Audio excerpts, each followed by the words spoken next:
ल हामीहरु कहाँ हिँड्ने गरे कहाँ हिँड्ने गरे भन्दिन त ट्रेन छुट्छ भन्ने ठुलो डर थियो हैन तर अब हामी हाम्रो ट्रेन छुट्छ भन्ने टेन्सन थियो अब छुटेन हामी ठ्याक्क पुग्यौं ल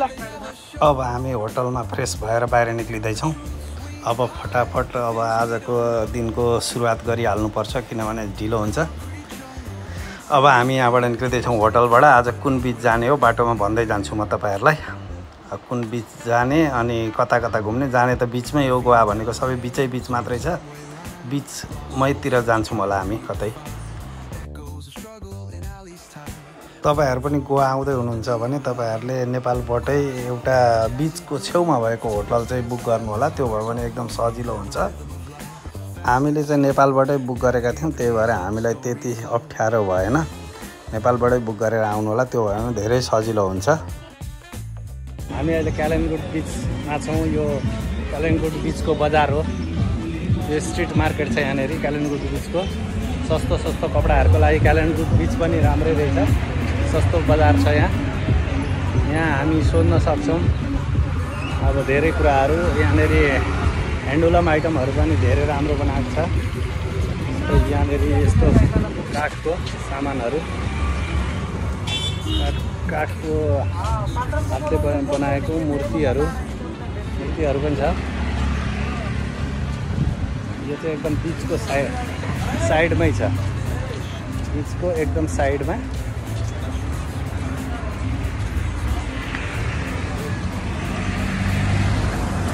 यो साइड देखाउँदैछु म दुवै साइडमा बीच जाने बाटोको दुईटै साइडमा चाहिँ यो कालिम्पोङ बीचको गोवाको दुवै साइडमा हामीले आज मैले पनि यो यही किनेर लगाएको हो एकदम सस्तो छ गोवामा छिरुन्जेल हाम्रो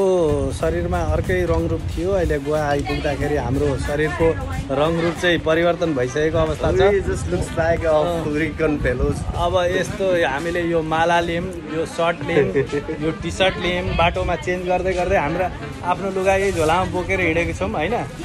यो गोवाको मजा नै बेग्लै हो यस्तो गोवामा ल तपाई पनि भन्नु केही कुरा एकदम डिफरेन्ट एक्सपिरियन्स अब हामी यो त्यहाँ यस्तो कुनै पनि लगाएर हिँड्दैनौं पनि तर यहाँ आइसकेपछि यहाँको स्पेशल यहाँको डिफरेन्ट गर्न हामीलाई मन परिरहेछ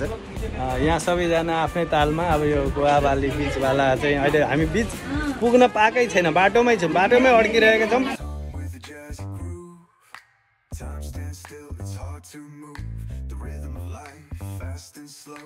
Navigate the maze, let the story flow. Bare knuckle truth, raw and unrefined. Every line's a pulse from a vivid mind. Urban poets in the court of kings, streets